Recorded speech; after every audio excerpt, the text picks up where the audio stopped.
Hi, my name is Gia. Here are some British expressions not understood in the USA.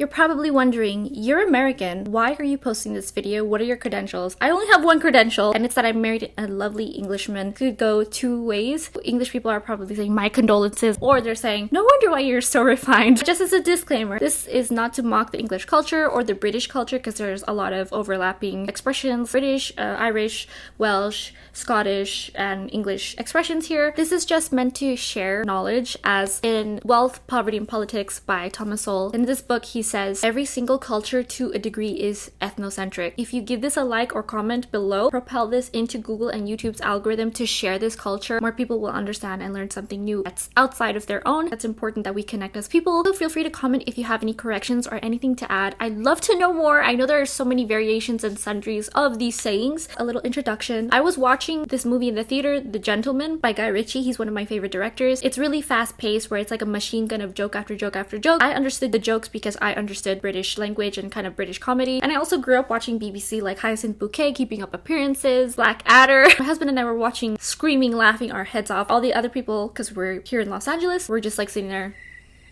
And it was so funny, and it just went over their heads completely. And so I wanted to share this with you. For people who live in Los Angeles, here's a bit of reference. If you live in Hollywood and drive to Santa Monica, people would have completely different accents in England. They have their own regional slang. They just are such an old nation, and they have settled. When you settle in a different part of the land, your accents become more varied. This was before there was a lot of industrialization. Imagine driving 12 miles and people having a completely different accent. You can tell someone who went to private school, and I asked my husband, why do they sound so different? You can tell right away if someone's educated, and he said that's what school is. Being educated is a huge deal, especially back then, and still is today. There's different modes of education now. The very first expression is mugged off. I heard this watching the show The Only Way is Essex. The only way to compare it in America is Jersey Shore, is what they say. Mugged off is when someone makes a fool of you. If someone is a mug, they're a fool. For instance, if someone is flirting with your girlfriend in front of you, they're mugging you off. Cheers. Cheers is thank you. So if someone leaves and says cheers, or on the phone they say cheers, that's thanks. Can't be arsed or can't be bothered is I don't have the time or energy to do it. I used to live in Denmark, and I was watching this Irish comedian, and she said it for the first time, and I asked, what does that mean? I don't care enough to do it. It's more nuanced than that. I don't have the energy. I can't be arsed, or I can't be bothered. Cheeky is rude or mischievous. If you know someone's up to no good, and then they have like a cheeky smile on their face. A salad dodger is an overweight person, so someone who literally avoids salads. To be pissed is to be drunk. So you can say I am pissed drunk, or I'm pissed. I was telling my husband, in Denmark, it was 2 a.m. and there was no cars. People were still pressing the pedestrian crossing button, waiting for traffic when there's no traffic. That's 2 a.m. in Denmark. And he said 2 a.m. in England. There's a guy asleep with a beer in his hand in the middle of the road, and you have to drive around him. Different culture. Take the piss out of is to make fun of someone, to tease your friend, or to tease anybody. In British culture, specifically in English, from my understanding, is if someone doesn't like you or doesn't know you, or you're a stranger, they'll be extremely polite to you.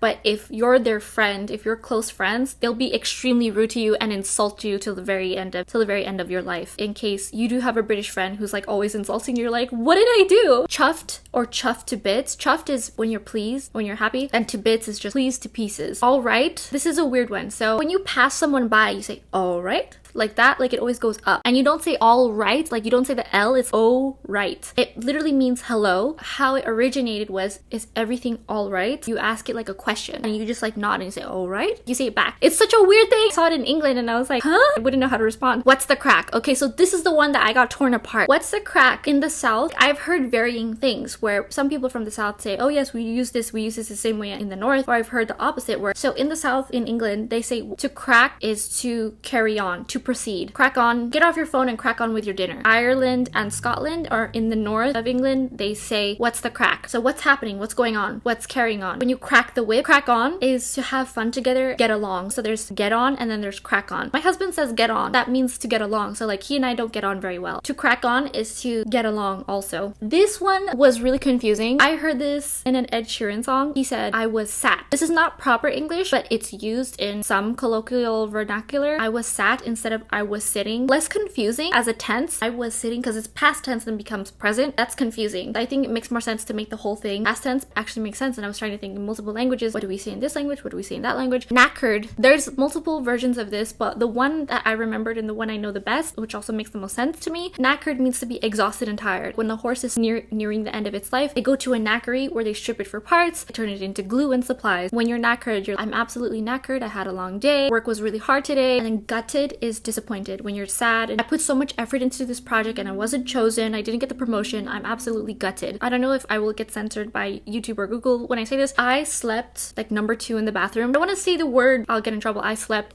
I'll say number two in the bathroom instead. They say I slept number 2 instead of saying I slept like number 2. So they take out the word like. They just say I slept adjective. Bird is a woman, a lovely bird. I was chatting up this lovely bird. Chatting up. Pickup lines in America, chat up lines in UK. Geezer is like Southern English slang. I say this in London area. It doesn't mean an old man, it just means a guy. So like you point to a young man and you say that geezer over there. I know in the north they say this, Northern England, Ireland and Scotland. Instead of saying number 2 in the bathroom, the S word, I'm gonna get cancelled on YouTube, whatever. Instead of saying, I'm gonna rhyme it, instead of saying sit, they say sight. It sounds like a hard I sound. That's a northern thing. And in the south, I know some people in the south will fight me on this and they'll say, no, we also say it sometimes. It's like, yeah, sometimes, but it's not as common. The UK, it rains. It's like constantly raining. It's like the kind of place where you look out the window and listen to Leonard Cohen. There's 100 different words for rain in England. In Alaska, there's 100 different words for snow. A few examples are teeming, bucketing, spitting. You say bucketing down. There's an endless plethora of those. And one of my favorites is Cockney slang. So this is a full language originated in Southern England, East London. Schemers in East London would have their own language where they would rhyme something with the second word. But instead of saying stairs, they would say apples and pears. So the second word would rhyme with the word that they're referring to, but they would only say the first word. For example, it's hidden under the apples. Well, that's kind of literal. So like people would think apples. There's a package underneath apples. There are multiple stories of this, but the one I remember is it was to be able to talk in front of the police and get away with communicating about certain things that were sketchy. Another one is Barney. So like to get in a row or a fight with someone at the pub. Barney rubble equals trouble. Just say Barney. He got into a Barney at the pub. Sticky plasters. Sticky plasters are band-aids. A nappy is a diaper. Instead of a stroller, you say pushchair, which drives me nuts. I'm used to saying pram, but I guess that's also a specific type of stroller. A dummy instead of a pacifier. A lorry is a truck. A lift is an elevator. Or a bonnet is the hood of a car. And I remember I was watching the Great British Bake Off. The woman said, "It's a makiwi in it." And I was like, what? Now it's time for my British impression. He's been mugging me off, do you know what I mean? Tattoos. She's quite a fit bird, innit, bruv? Oh!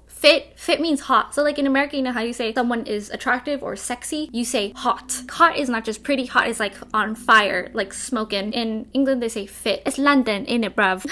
Don't be offended. I'm gonna do another video on Los Angeles slang that is only native to this area, and it's gonna be hilarious. There's like Orange County slang. California has like different parts. I'll do a lot of California slang. If you have any input for that, leave something in the comments if you'd like me to add it into the video. My husband has a really specific accent. He sounds like Jon Snow, very northern. He's not Geordie. He's from outside Newcastle. Accent is called Middlesbrough, but he like lived in Billingham. Do you say the H? Cause whatever. I give up! English pronunciation, it's so hard. People a long time ago were illiterate and had a hard time writing and spelling everything. So it's not like English in America, where in America you read everything you say, kind of like Italian. In England, it's more like French, just a rule that you have to know. And you're like, oh, it's pronounced this way. Confusing. Thank you so much for watching. I hope you had as much fun as I did creating this video, watching it. I'll see you next time.